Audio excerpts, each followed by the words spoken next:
Thank you for being an incredible supporter of the 10X podcast group, the home of the skillful art of manipulation. We're thrilled to have you as part of our growing community. If you haven't already, we'd love for you to follow us on your favorite podcast platform. Your likes and comments mean the world to us and help us reach a wider audience with our stories. Plus, with new episodes released every day, your feedback plays a vital role in shaping what we create. It truly makes a difference. Your loyalty and enthusiasm fuel our passion for crafting gripping tales, and we're so grateful for your support. Today, we're excited to present the Trivia Night Massacre, a story that promises to keep you on the edge of your seat. Let's dive into this thrilling narrative together. Chapter 1, The Master of the Game. You know that feeling when you walk into a room, and everyone's already decided what's going to happen to you? Like you're just a piece on a board, sliding exactly where the invisible hands pushing you want you to go. Most people don't even notice it. They think they have control, that they're making their own choices. They get up, go to work, order their coffee the way they like it, answer questions on a fucking game show, and think they're winning. They never stop to consider the real game. The one underneath. The one I play. I don't just host Trivia Night Live. I am Trivia Night Live. Millions tune in every week, hanging on to every word I say, screaming answers at their televisions like it makes a damn difference. Fans line up outside the studio hoping to get in, hoping to be picked, hoping for their shot at fortune, at glory, at that one-in-a-million moment where everything changes. But the joke's on them. Because no one walks onto my stage without me deciding how their story ends.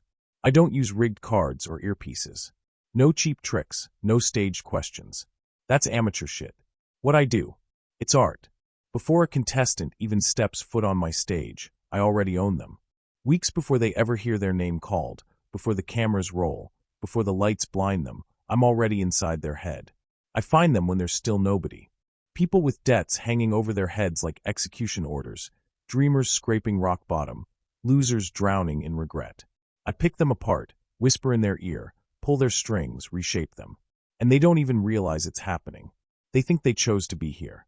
That their moment of glory is destiny, luck, some bullshit twist of fate. They never suspect the truth, that I built them for this moment. That every answer they give, every pause, every lucky guess, every last-second win is exactly what I designed it to be. That I decide who wins, who loses, and who walks away ruined. The network executives don't know. The audience sure as hell doesn't know. But in the back rooms, in the spaces no one sees, the real money is made. You see, I don't just run a game show, I run an empire. The house always wins, and I made sure to be the goddamn house. A few well-placed bets. A few pre-selected winners. A contestant who's supposed to choke on the final question so that the right person, the planted person, walks away with the jackpot. Only for that jackpot to end up right back where I want it. It's perfect. A controlled system. Until last night. Because last night, the game changed. And I felt it the moment I saw his face. Jason Meyer. At first, he was just another name on the list. Just another broken man, another perfect mark. I read him like I read them all. Divorced, drowning in debt, working some dead-end job he hated, desperate for a way out. The kind of man who would follow a guiding light if I dangled it in front of him. And I did. I let him in, pulled him under, molded him into what I needed. At least, that's what I thought. But Jason was different. And I didn't see it. Didn't notice the cracks. Didn't realize he was looking at me the same way I was looking at him. I should have. Because when he walked onto my stage last night, smiling like he belonged there, answering question after question without a flicker of doubt, there was something in his eyes. Something that set my instincts off, something I couldn't quite name. And when we reached the final round, that's when I knew. I had lost control. The screen behind us flickered. The final question should have appeared. That was how it was supposed to go. That was what the audience was expecting. That was what I was expecting. But the game had already been hijacked. Instead of the next trivia question, something else flashed across the screen. At first, I didn't understand what I was looking at. Then I did, and my blood turned to ice. The footage played in clipped, glitching loops. Me, meeting contestants in dimly lit hotel rooms. Me, whispering in their ears. Me feeding them answers. Me, rigging the entire goddamn system. The audience gasped. I could hear the panic in the control room through my earpiece. Producers scrambling, shouting to cut the feed.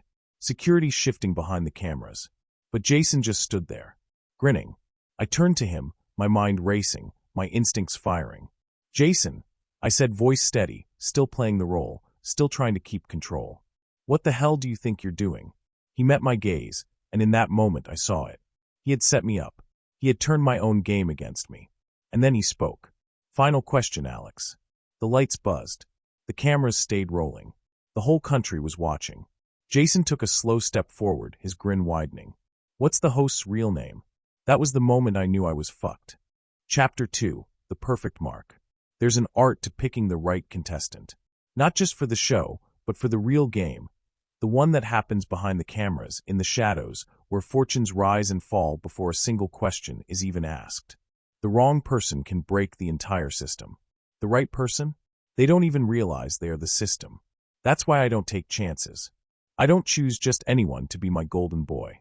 I don't pluck names out of a hat, or let some low-level assistant skim through applications. No, I hand-select every contestant who matters. And by the time they step onto my stage, they're already mine. But Jason Meyer. Jason Meyer was supposed to be another nobody. Another desperate man looking for an escape hatch. I should have known better.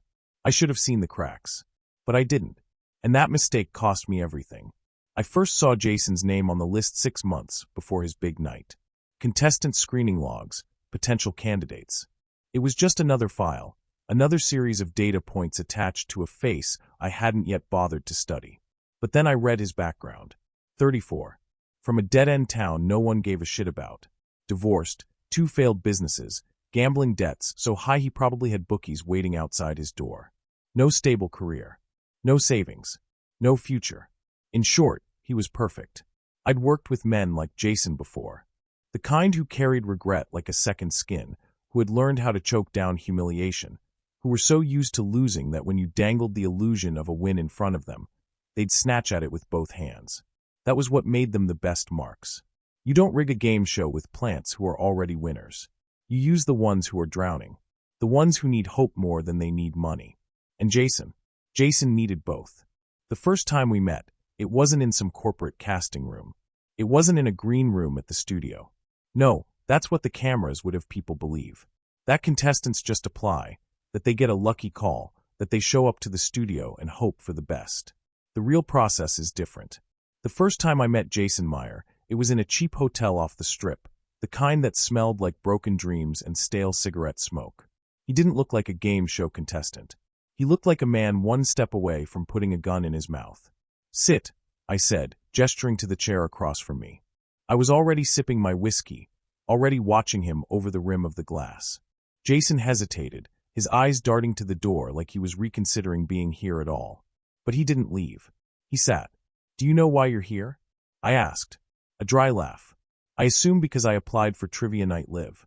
I smiled. Good. He was still playing by the expected script. "That's what you think," I murmured, leaning forward. "But let me tell you something, Jason. No one just gets picked for this show. Not really." I watched his throat bob as he swallowed. He was listening. I set my drink down, folded my hands. "I know everything about you.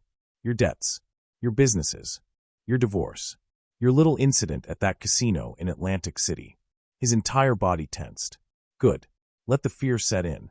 "That's not." I cut him off. "This is how it works, Jason. You will be on the show. You will win big. And you will play the game exactly the way I tell you to." Silence stretched between us. The air was thick, suffocating. Then Jason scoffed, shaking his head. "This is a joke, right?" I smiled. "Does it look like I'm fucking laughing?" He stared at me, searching for something. An out, a loophole, a way to tell himself this wasn't happening. But there wasn't one. Not anymore. And then, after a long, heavy pause, he did the thing I needed him to do. He nodded. "Good," I murmured. Because that was the moment I owned him. From there, I did what I did best. I molded him. I met with him over the months, guiding him like a fucking puppet master. I made him think he was preparing for a chance at something big, when in reality, he was preparing for me. I drilled questions into his head, gave him strategies, showed him exactly how to play the crowd, how to make himself believable. I didn't just want him to win.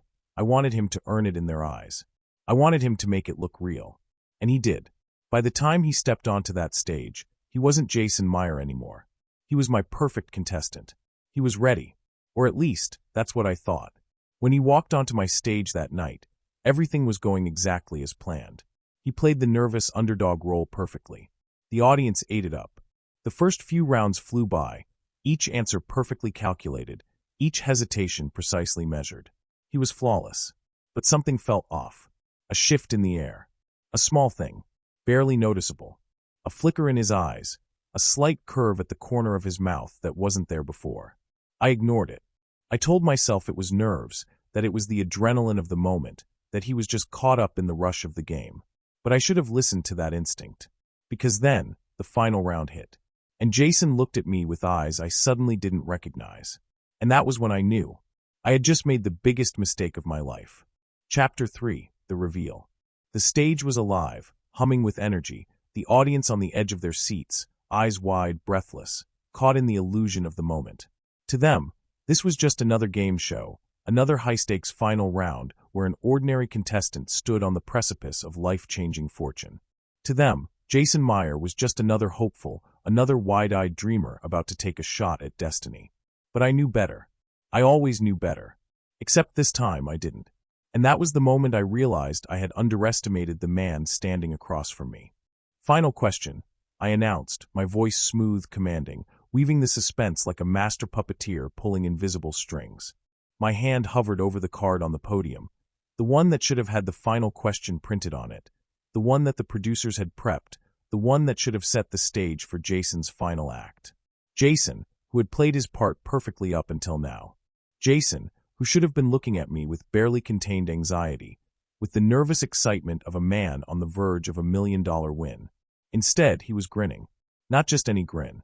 A knowing one. Like he was the one holding the strings now. A slow, creeping unease curled in my stomach. I kept my expression unreadable, my posture poised, my tone steady. "Are you ready, Jason?" He didn't answer. Instead, he tilted his head, his fingers gripping the microphone a little tighter, his entire body thrumming with a quiet, restrained energy that set every instinct in my body screaming. The air shifted. Something was wrong. Something was very wrong. And then the screen behind us flickered. At first, I thought it was a technical glitch, a flicker in the system. That happens sometimes. These productions are massive, complicated, prone to the occasional hiccup. But as the screen shifted again, as the image changed, a terrible, sinking sensation settled in my chest. Because this wasn't a glitch. This was a hijack. And the moment I saw what was playing, I knew Jason had done something I never thought possible. He had turned my game against me. The footage was grainy, flickering with static, but it was unmistakable. A hotel room, dim lighting, a familiar figure sitting across from a man whose face was turned just slightly away from the camera. Me. My blood ran cold. It was a recording of one of my meetings. One of my carefully concealed, off-the-books, never-should-have-existed meetings. The audio crackled to life. My voice, clear as fucking day. "This is how it works, Jason. You will be on the show. You will win big. And you will play the game exactly the way I tell you to." The crowd gasped. The audience collectively sucked in a breath, murmurs erupting, confusion rippling through the sea of faces. I felt my control slipping, unraveling. The earpiece in my ear buzzed to life, my producer's frantic voice crackling through. "Alex, what the fuck is happening? Cut the feed. Get security out there now." But Jason was still smiling. And he wasn't finished. The footage changed again. Different hotel rooms. Different contestants. Different marks. Each clip was a damning piece of evidence. Each video another nail in the coffin of the carefully crafted empire I had spent years building. I turned to Jason, my heart hammering in my chest, my mind racing through 1,000 possibilities, 1,000 ways out. I had to take back control. I forced a chuckle, shaking my head like this was all some elaborate joke. "Nice trick, Jason," I said smoothly, my voice unwavering despite the chaos roaring through my mind. "Clever editing. I have to admit, you had me for a second there." Jason raised an eyebrow. "Oh, you think this is fake?" I exhaled sharply, shifting my stance just enough to make it seem like I was still in control. "I know it is. You think some out-of-context footage is going to fool anyone? Come on, Jason. This is a game show, not a courtroom." Jason's grin widened. He reached into his pocket, pulled something out. A remote. My stomach dropped. "What are you doing?" I asked, my voice dropping an octave, my pulse thundering in my ears. Jason held up the remote for the cameras to see, his finger hovering over a single, ominous button.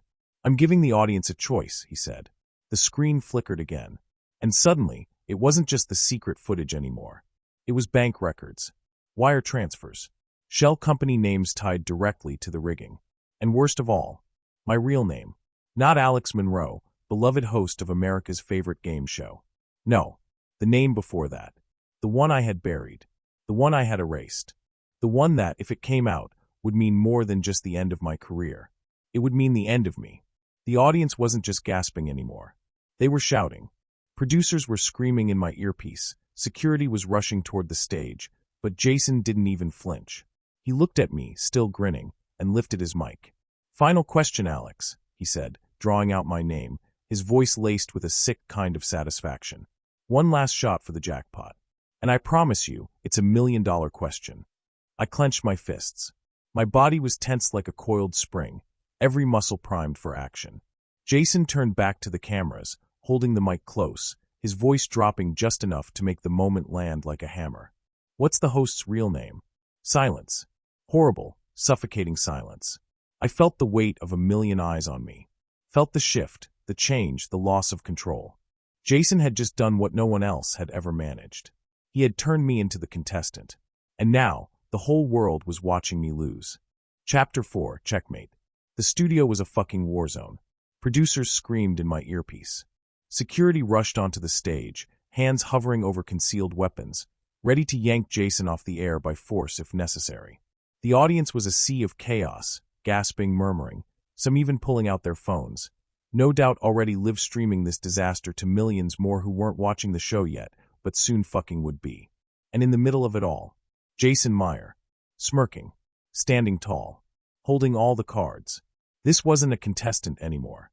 This was an executioner. And I was standing at the gallows with the noose tightening around my throat. I didn't panic. I couldn't. Not here. Not now. I'd spent years mastering control, learning how to dictate every move before anyone else even knew they were on the board. My entire life had been a carefully orchestrated performance, a game of invisible chess where I made sure every player danced exactly the way I wanted. And now I was looking at a man who had flipped my board, scattered my pieces, and dared me to keep playing. Jason's voice rang out over the studio speakers. "What's the host's real name?" The words hung in the air like a loaded gun pressed against my temple. I smiled. Forced. Perfect. "Is this the actual final question?" I asked, turning slightly toward the camera, trying to regain even a sliver of control, trying to spin this somehow. Because I gotta say, Jason, I've heard better trivia. Some nervous laughter rippled through the audience. Good. I could still work this. Jason just cocked his head, a cruel sort of amusement flickering in his eyes. "You don't want to answer?" I did answer. I chuckled, making it sound like he was the one being ridiculous. "I mean, really, is this a trick question? Everyone knows my name. Alex Monroe. Says it on the fucking posters, man." Jason's grin widened. And then very slowly, he raised his hand. The remote. His finger hovered over the button. "You sure about that?" he asked. The screen behind us changed. And my world ended. A name. Not Alex Monroe. Not the carefully constructed persona I had built, refined, perfected. A name that should have never seen the light of day again. David Carter.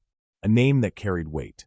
A name that, if spoken in the right places, would get people asking the kind of questions I had spent years making sure were never asked again. A name that could kill me. The audience was confused. Some were murmuring, whispering, trying to piece together why this mattered. But Jason wasn't done. Oh no. He was just warming up. "David Carter," he repeated, letting the name settle like a loaded sentence. "Ring a bell, Alex? Or should I say, David?" My blood turned to ice. I stayed calm. That was the only option. I had faced threats before. People who thought they were clever, people who thought they could play my game better than me. I had handled them. I could handle Jason. But then the screen flickered again. New footage. New evidence. New hell. I felt the shift in the room. The audience might not have recognized the name right away, but they recognized this. Dark, grainy security footage. A different time. A different place. But still me. And him. The man on the screen. Not Jason. No. Someone else. Someone long gone. Someone dead. The footage was old, but it didn't matter. It was clear enough. It showed two men in a dimly lit back room of a casino, the kind of place that didn't officially exist. One of them was me, David Carter. The other? His name didn't matter anymore, because he wasn't around to say it. The audio was distorted, but not enough. Not enough to hide the truth. You don't understand. I don't have the fucking money. I just need more time. You had time. My voice cut in, younger but still unmistakably mine. Cold. Controlled. The footage skipped. Jumped ahead. Gunshot. Blood splattering across the table. The other man slumping forward. Dead. My hand reaching into the frame, wiping the gun clean. Leaning down. Whispering something into his ear. The footage ended. The silence in the studio was deafening. I couldn't breathe. This was beyond the game. Beyond the rigged shows. Beyond the manipulation, the controlled victories, the house always winning. This was murder. Broadcasted to millions. Live. I saw it in their faces. The shift. The realization. I wasn't just a scam artist. I wasn't just a fraud. I was a killer. Jason turned to me, smiling, drinking in the moment like a man who had waited a long time for this. Still think this is just a game show? He asked. I stared at him, and for the first time in a long, long time, I had no fucking idea what to do. The earpiece buzzed with sheer panic. Alex, we need to cut the feed. Shut it down. Now. But we couldn't. Jason had hijacked the system. And more than that, he had hijacked the audience. Even if the network killed the cameras now, it wouldn't stop what had already started. There were too many eyes. Too many people recording. Too many people watching history unfold. Not in some scripted, sanitized way, but raw and brutal and real. Jason had me. Checkmate. But here's the thing about being cornered. That's when people are most dangerous. I wasn't out yet.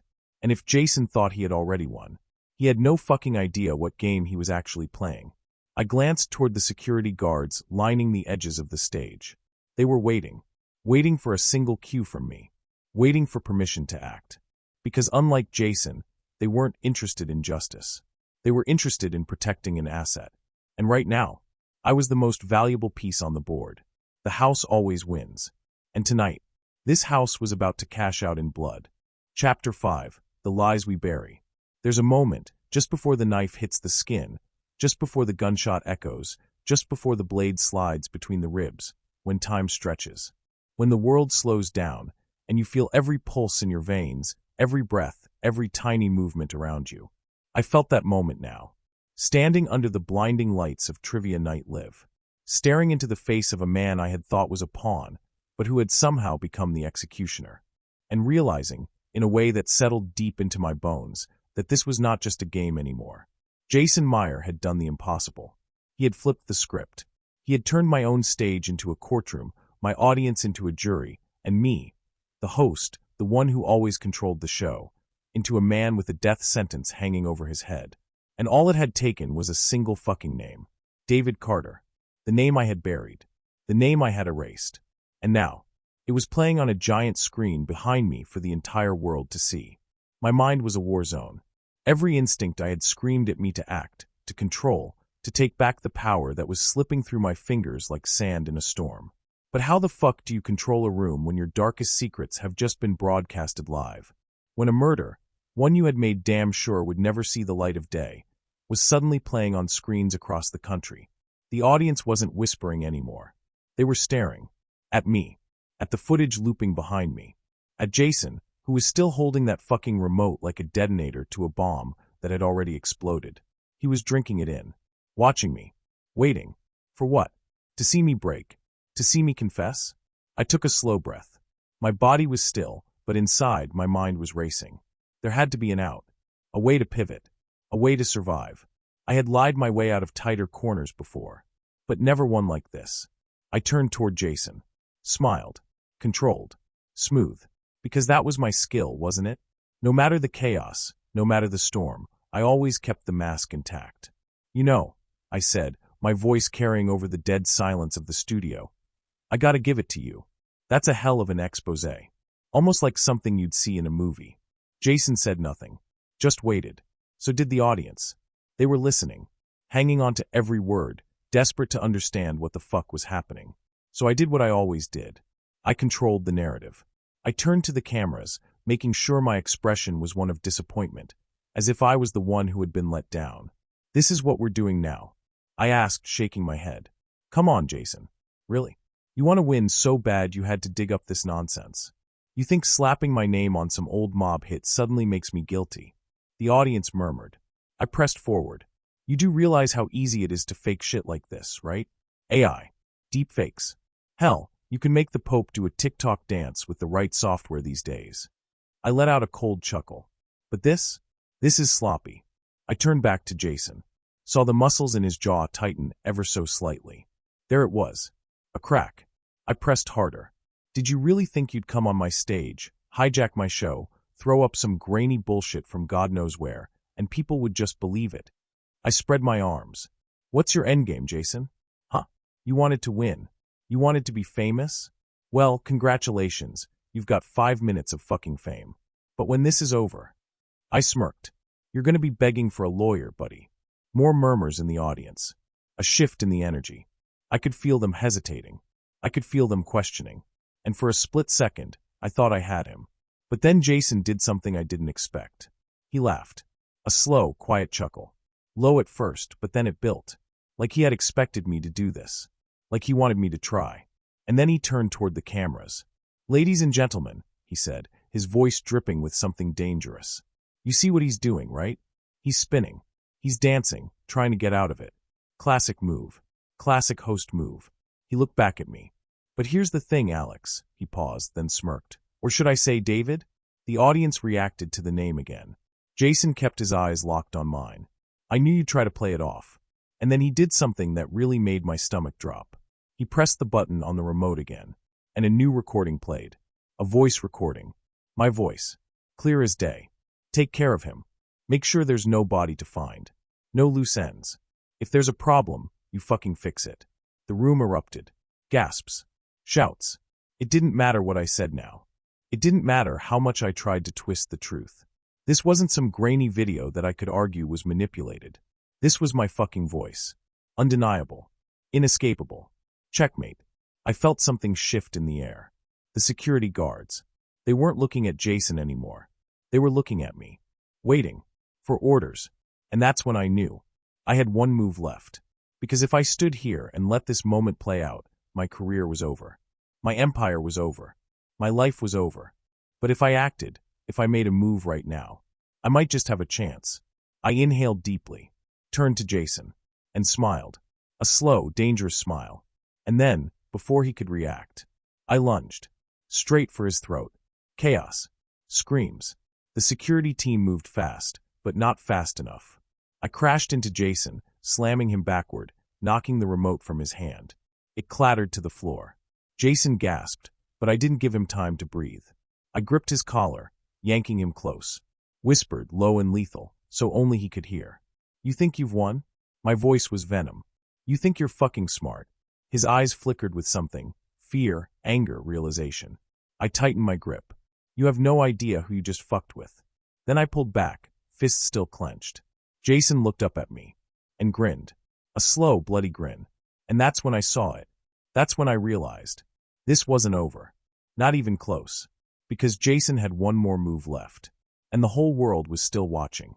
Chapter 6. Live Execution. A gunshot split the air. Time didn't slow down. It didn't stretch into one of those cinematic, drawn-out moments where everything happened in slow motion. No, it exploded. Chaos. Screams. Bright lights and confusion. I felt the impact before I heard the second shot. A hot, searing pain ripping through my side, stealing my breath, sending my body staggering backward. Blood. Mine. Spilling across the pristine stage floor of Trivia Night Live. And yet, even as the pain clawed through my ribs, my mind didn't stop. Because I wasn't just bleeding. I was still in the game. And the game wasn't fucking over yet. The security team had moved the second I lunged for Jason, but they hadn't moved fast enough. My hands had reached his throat, gripping just tight enough to wipe that smug fucking grin off his face. Just tight enough to show him that he hadn't won yet, that he had underestimated the lengths I was willing to go to. But then the gunfire started. I didn't know where the shots had come from. Cameras still rolled.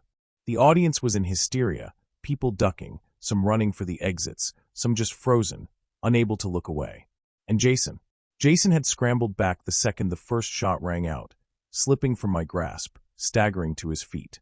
I gritted my teeth, forcing myself to stand, ignoring the fire burning in my side, ignoring the warmth of my own blood soaking through my suit. Because none of it fucking mattered. Not yet. Jason was still standing. Which meant I wasn't done. Alex. My producer's voice screeched through my earpiece. Get off the fucking stage. Not a chance. I turned toward Jason, and he knew. He saw the shift in my eyes. He had come onto my stage thinking he was in control, thinking he had flipped the script, thinking he had me cornered. And maybe for a moment he had. But the thing about cornered men? We bite. You don't want to do this, Jason, I said, my voice lower now, darker, still calm despite the gunfire, the blood, the unraveling of everything around us.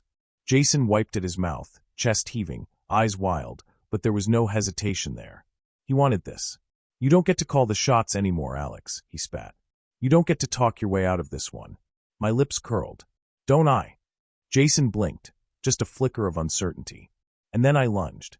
We hit the floor hard, bodies colliding, his microphone crashing against the stage. I heard the audience shriek, heard the producers screaming, heard the security guards finally fucking moving. But they were too late. I slammed Jason's head against the floor once, twice, feeling the jolt of the impact travel up my arms. His body jerked under mine, but I held him there. I leaned in, voice a whisper, a breath against his ear. You thought you were the first. I hissed. You thought you were the only one who's ever tried to take me down? Jason coughed, blood dribbling from his lips. You thought I didn't expect this? He rasped. I froze. Something in his voice. Something wrong. Something I didn't see coming. The screens. They were still rolling. Still broadcasting. And the moment I realized what was happening, my stomach fucking dropped. Jason was laughing. A wet, choked sound, but there was something sick in it. Something triumphant. Because I had played right into his fucking hands. You're a dumb son of a bitch, Alex, he muttered, voice thick with pain, amusement, victory. You never stopped to think, did you? A flicker on the monitors. A feed cut. Then another. My head snapped up. The camera crew wasn't shutting the show down. Jason's people were. And suddenly, every screen in the studio, every single one broadcasting to millions, shifted, flashing new footage. Not of him. Not of the rigging. Not of my past. But of now. Of me. Straddling him, blood-soaked, feral, rage-drunk, fists clenched, looking more like a fucking murderer than a game show host. And Jason, pinned beneath me, bruised, bloodied, the victim. The hero. I felt it before I even turned back toward the audience. The shift. The complete, irrevocable shift. They weren't on my side anymore. They were his. Jason hadn't just hijacked my show. He had hijacked me. He had made me his own goddamn puppet. Security, someone bellowed. Heavy footsteps thundered across the stage.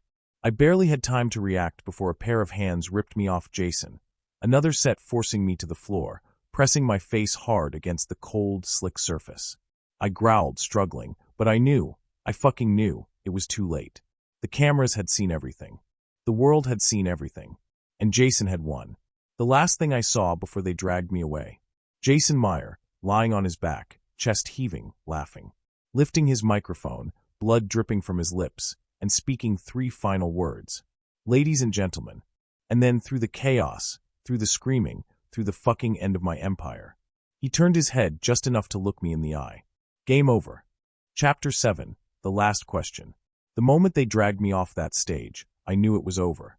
Not just the show. Not just my career. Not just the empire I had spent years building, piece by piece, lie by lie. No. Something deeper. Something worse. I was over. Because in the span of a single broadcast, Jason Meyer hadn't just taken away my control. He had rewritten the story of my life. The security team didn't just escort me off the stage. They manhandled me, shoving me through the back corridors of the studio like I was some violent criminal who needed to be caged before I could do any more damage.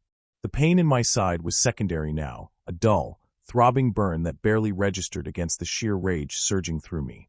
I wasn't thinking about the cameras anymore. I wasn't thinking about the audience, or the gasping studio executives, or the producers who had spent years kissing my ass and were now probably figuring out how to throw me to the wolves. I was thinking about him. Jason Meyer. That smug, self-righteous son of a bitch. That nobody. That nothing. I had built a kingdom out of deception, out of control. And he had burned it to the fucking ground in a single night. I clenched my jaw, breathing hard, trying to fight the urge to rip free from the security team's grip and turn back. Because if I got my hands on him again… No, not yet. There was still a way out. There was always a way out. They threw me into one of the back rooms, slamming the door shut behind me. Dim lighting. No windows. A single, flickering monitor on the wall showing a delayed feed of the now chaotic stage. Jason, still lying there, pretending to be the fucking victim. Paramedics rushing to him, cameras flashing, security holding back the screaming audience. My audience. Mine. I gritted my teeth so hard I thought they might break. And then slowly I turned. There was someone already in the room. Sitting in a chair. Waiting. I exhaled sharply, straightening my jacket, ignoring the blood staining the fabric, ignoring the way my body screamed at me to sit the fuck down before I passed out. I knew who it was before he even spoke. Because of course he was here. He always was. Well, the man sighed, shaking his head as he reached for the cigarette tucked behind his ear. That was a shit show. Martin King. The fixer. The problem solver.